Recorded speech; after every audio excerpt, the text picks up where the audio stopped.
hooly-dooly blowing like crazy. I mean, if you can hear me, that's probably a miracle, you know, or actually a nightmare, depending on your viewpoint. But it is absolutely. And yes, those of you guys that have stuck with me through thick and thin, you will know that wind, stormy weather, conservatory roof, just there, not a good combination. These panels have all blown off in the past, and I've had to go scouting around and find them and put them back up. Oh. And we've had glorious weather.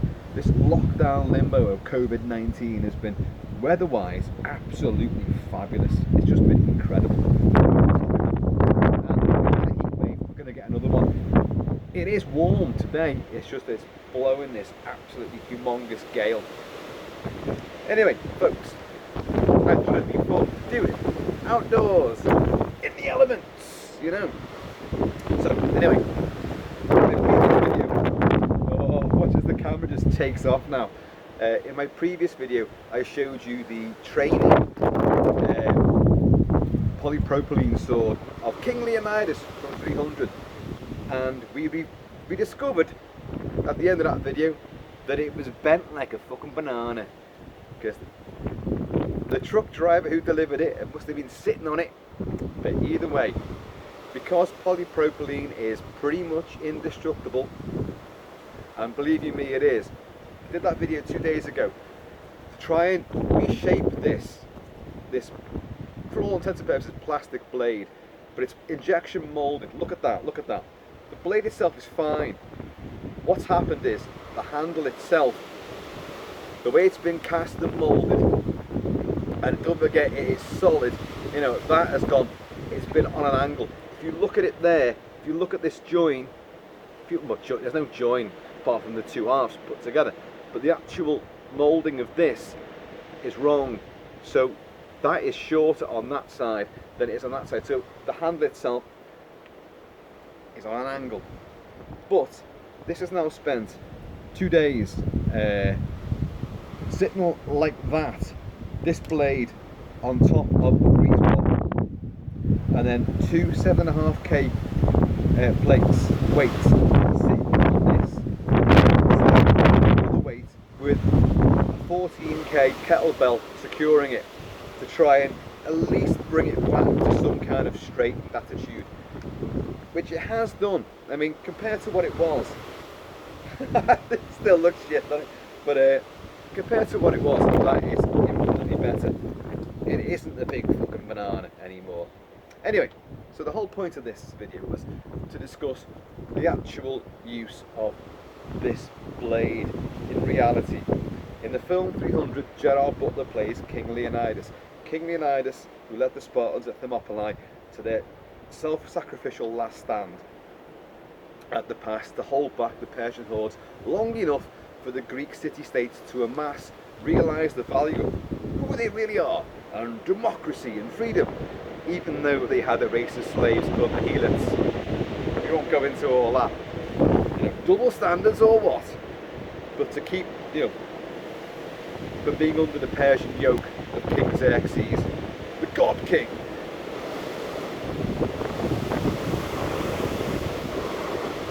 The wrath of Xerxes.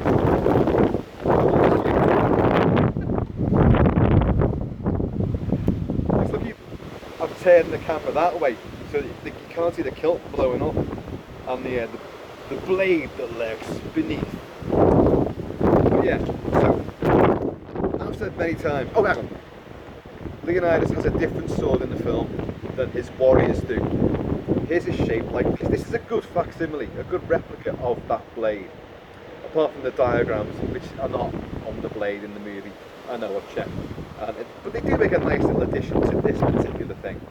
And his warriors had a different style blade, both of which are fantastical interpretations of what the Greek Spartans really did carry and use. And the Greeks carried, well, I've said this before, their primary weapon, Spartans, was the spear. Now, it wouldn't be as small as this one. This is barely Well, I'm 5'7", so it's about 6 foot, this one. But they carry an 8 foot spear.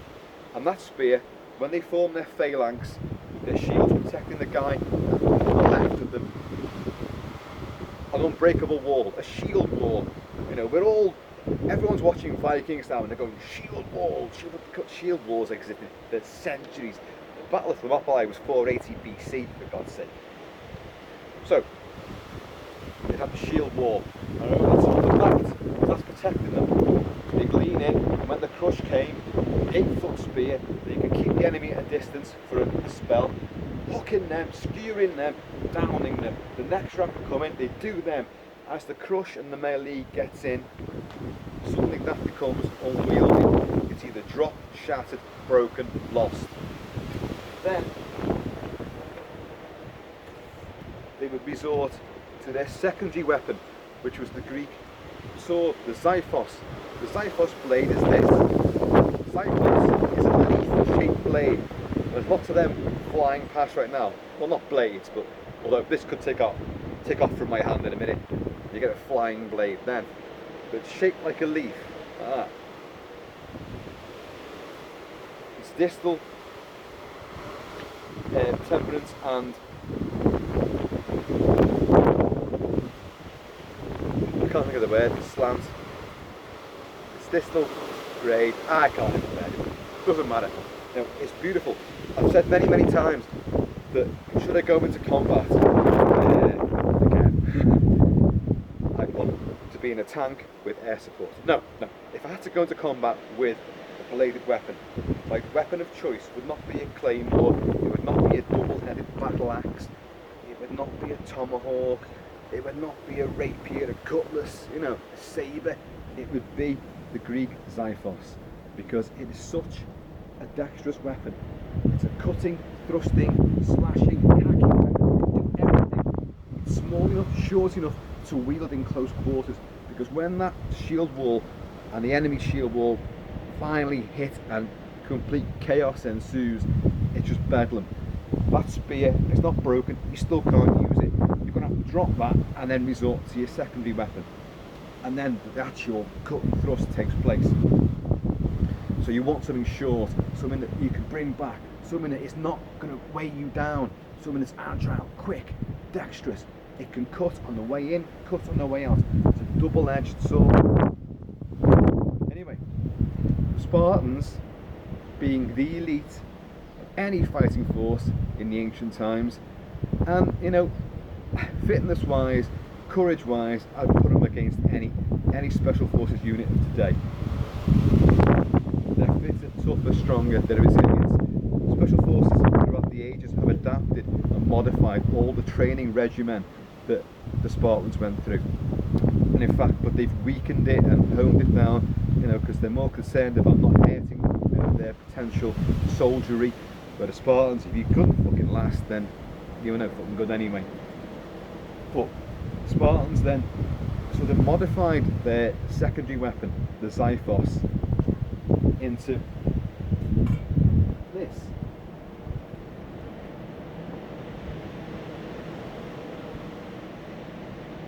Copsis. In all this, I'm trying to shout and I'm getting my words wrong. Copsis. Now the copsis, again, it was a short blade. Yeah. No more than like, what, I think it's, what, I don't know. How long's that? Is that a metre? Not even that. Half a metre, I don't know. Metric, schmetric. Spartans didn't use it, so why should I? But, very short, you know, stabbing weapon for close quarters. So they began to stop using the xiphos, started using this copsis. And the reason for that, this is only a single-edged blade, whereas the xiphos is a double-edged blade. So this weapon itself becomes, as you can tell by the shape of that now, and this is a fantastical version of what the reality really was. In reality, yes, it was a viciously curved weapon with a slightly clipped tip. This is horrifically, this is kind of ridiculous.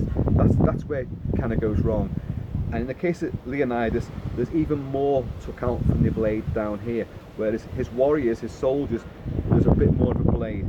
And that is the shape of what, you know, Copsis was. But the way in reality it was, you had far more, a bit of a cutaway here, and then it would go into much more of a curve. You'd have more blade. The blade would come back much further to here, and it'd be more like a scimitar, which is what they were going against, you know, an eastern weapon, the scimitar. Again, single bladed, one edge, and the shape of it with that bit cut out there was very similar to the Gurkha kukri. The Gurkha kukri, which is shaped again, we go back to that banana again, like, you know, which is viciously like that. And the blade, the cutting edge, is on the inside. It's on that dog leg there, very famously, and it's a great weapon. The kukri is a fabulous weapon in skilled hands. A Gurkha, this is a famous story, a Gurkha was caught injured during the Second World War, and Japanese went for him, and they used fallen kukris from other Gurkhas, and they slashed at him. They brought it down like this. That's the point.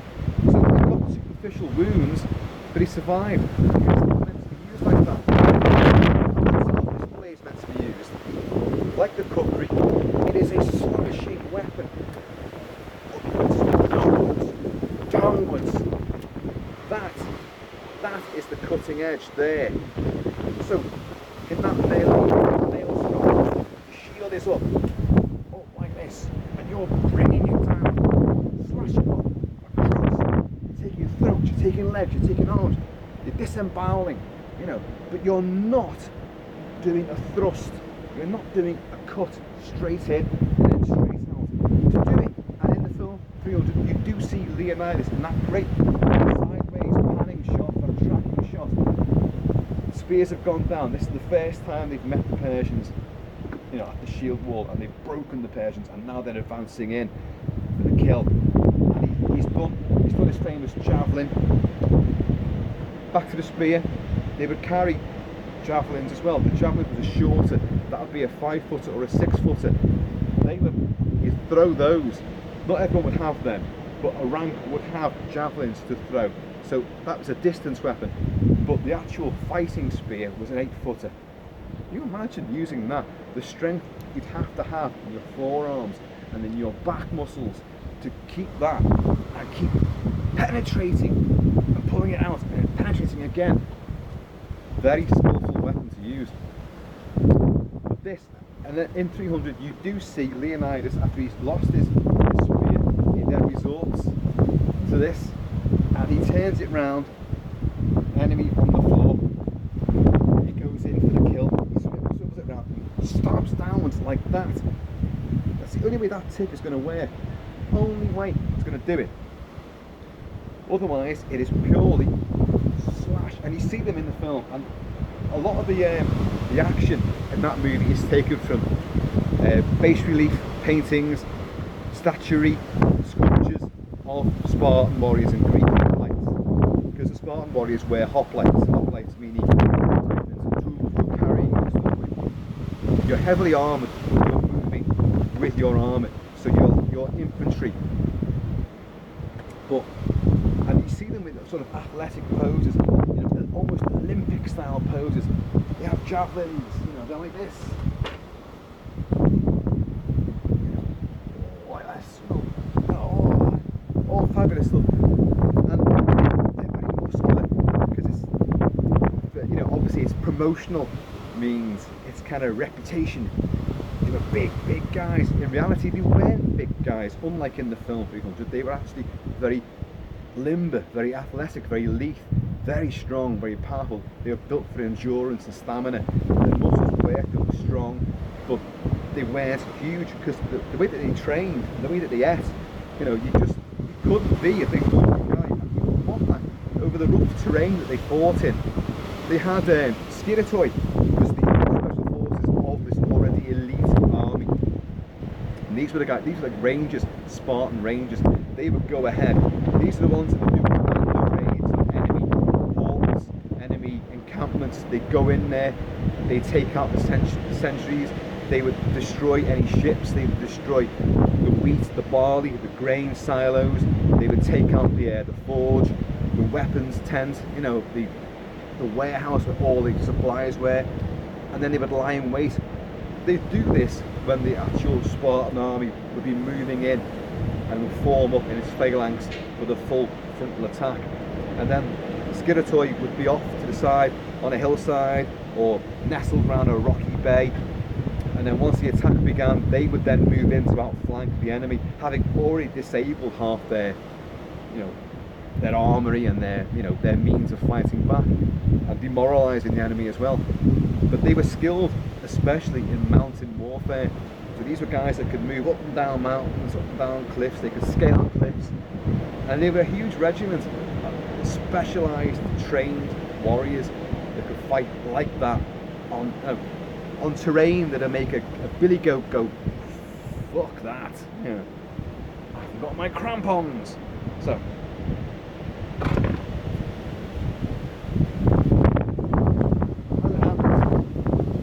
The Zyphos blade, as I said before, will evolve in Roman times into the gladius. Again, a short weapon, double-edged, thrusting weapon. So again, the testudo, which would be the where the Romans would link their shields with a roof canopy of shields overhead and would march like a tortoise against the enemy. Cut through, thrust. A gladius, you say? And a gladius you should have. There's a gladius. Straight through, double-edged, viciously pointed, straight through. You could use it as a flashing weapon, but it wouldn't be as good. Wouldn't be as good as that. That is built. That bit there, that scimitar, curved, vicious blade, is built for smashing down, slashing.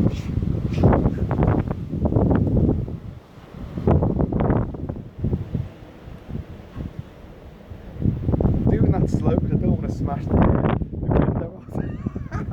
I've just realised. I really thought this would be great. Do this outside.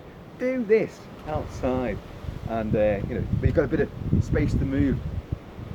And then this fucking Tempest came up, so I couldn't go out there on the grass because there's all fucking shit and debris flying out. So do it in the leeway of the conservatory. And I can actually, if need be, when the panels lifts and rises up again, and I've got them all weighted down, I can leap up, you know, and save it. And also save the camera if that goes fucking tits up in the Tempest. But what I also didn't realise was that I'm so close to glass. And in the wind, you can hear the damage going on, the wreckage. Look what I found. Spartans as well were not only skilled, you know, from boys in the art of warfare, battle, damage, pain, and to treat their body as it's not their own. Their body was owned by the city and owned by the gods. It was to, you know, a means to an end. Once you went through the agoge, once you went through all that vicious years and years worth of beatings and training, which is all for a good purpose. I don't think you would believe it at the time, but it fostered in you such an identity, such a self-belief, a camaraderie. They weren't just schooled in the art of warfare, they were schooled in the arts. But I'll tell you why. Painting, lyricism, singing, reading, writing, and also the use of language and a sense of humour. Now every soldier has a gallows sense of humour, you know, that kind of thing where you're all going through shit together, so you may as well make the most of it, make light of it. You're all suffering, and it's what you need to get you through. It's camaraderie, it's banter, save the day, adversity. But also, they were gifted linguists, because, and witty with a comeback, Not just because they were so, confident in themselves and so up their own arses. No. You imagine, every single one of them was taught to live off the land, to live behind enemy lines, to live alone for extended periods of time, forever. Necessary.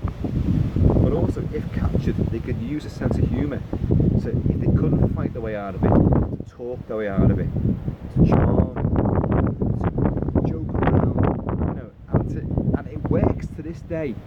How many people, the people that get away from a big pub fight, the people that get away from a bit of a brawl, the ones who are getting bullied, the ones who suddenly turn it around and have a bit of a sense of humour, can make a joke out of it, make light of it, and it diffuses the situation and they walk away. Spartans were taught how to do that. So all of this has a basis.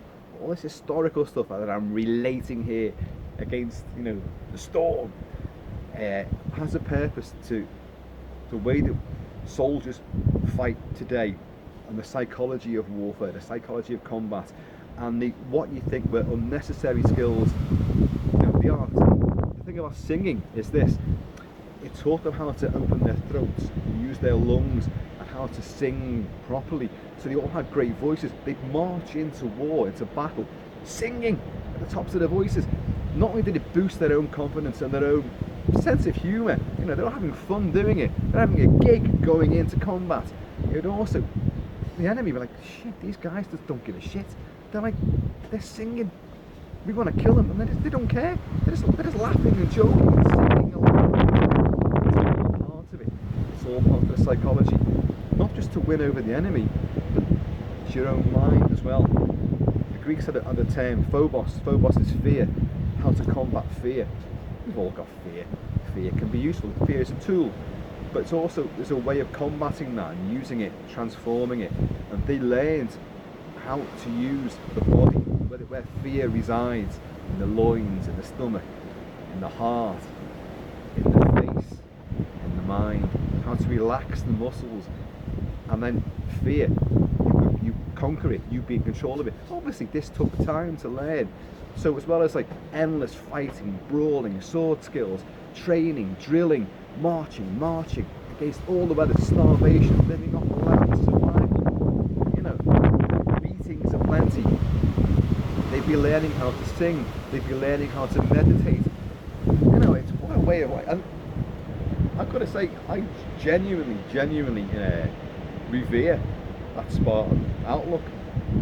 Having trained throughout most of my adult life, in one capacity or another, sword fighting, weight training, martial arts, military, I've seen aspects of this, but never to the degree that they've ever done it.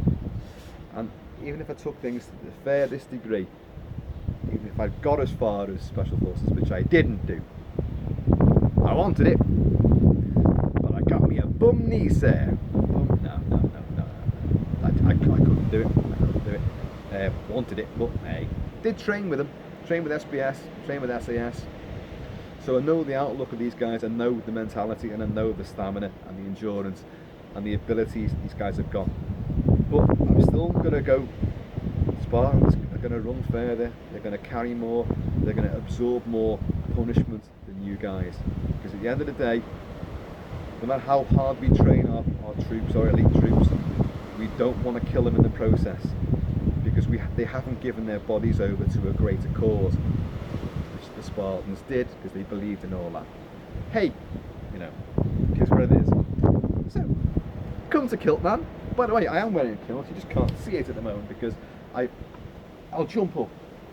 I'll tell you what, I'll jump up because I can't stand on that bench because it's going to give way. Oh, I know what I'll do. I'll climb the ladder. Look out below. That is the Spirit of Scotland, with my favourite kilt pen of all time, which is the fighting axe, the battle axe. Awesome weapon. So folks, if you start thinking that the Spartan stuff is coming to an end, because you know what I'm like, oh, Kilt-Man's on one of his phases again. What was the last one? Oh, it was Alien. What was the one before that? H.P. Lovecraft. And I'm sure he's going to bring Quint back again. more Spartan stuff coming because there's something arriving tomorrow, which I can't wait for. Itching to show it to you, and hopefully,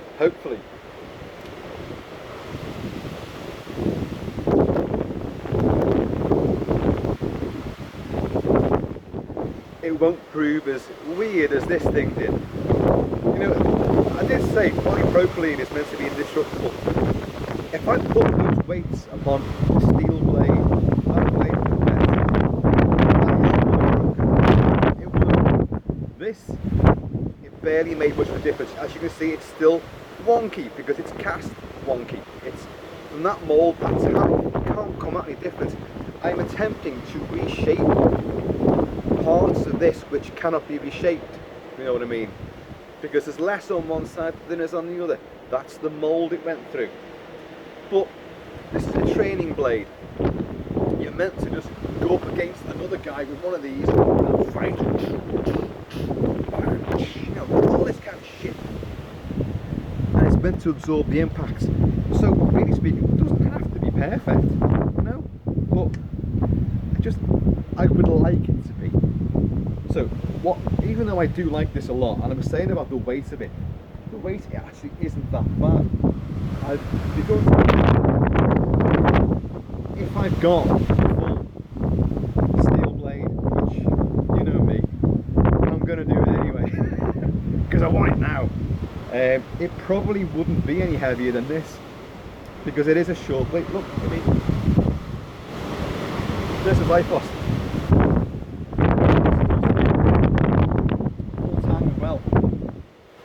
And that is literally no heavier than this, and it's got more on each steel around the hills, the crossguard. Gladius, again, it's no heavier. Your mind tells you that plastic will be lighter, so you think it's lighter, but it actually has been weighted the way that the actual sword would be had it been made out of steel. So, you know, I can't fault it. And, you know, just to say again that this is a fantastical interpretation of what the real sword would be. In reality, this curve, this scimitar style curve, would go around far more. It'd be fatter. Excuse me. Still at the cut here. Down by the handle, this would be more exaggerated because the handle was. The crossguard is useless because you've got no protection for your hand there across the top. None. That's negligible. That's nothing that you've got there. I mean, swords later would have a proper crossguard to defend your hand, obviously. Now, there's a slight amount here, but it's almost more for decoration.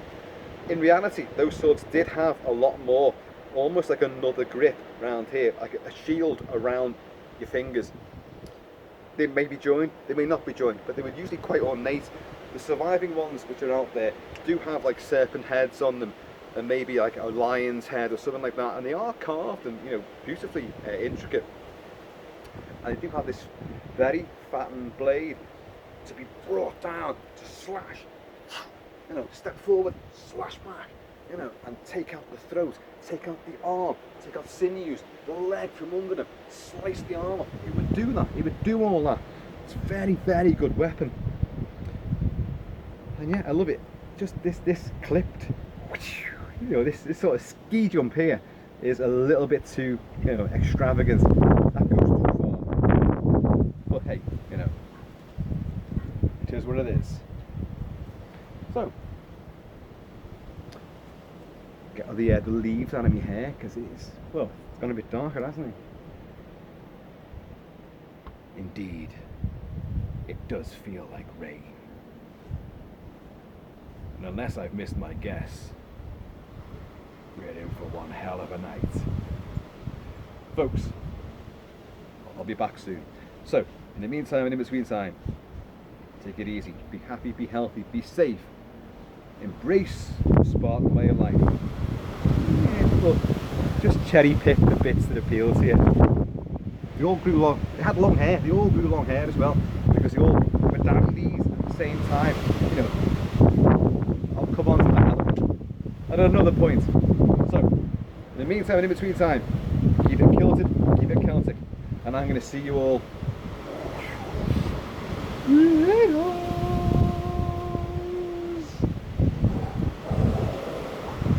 This is not the blowjob I had in mind.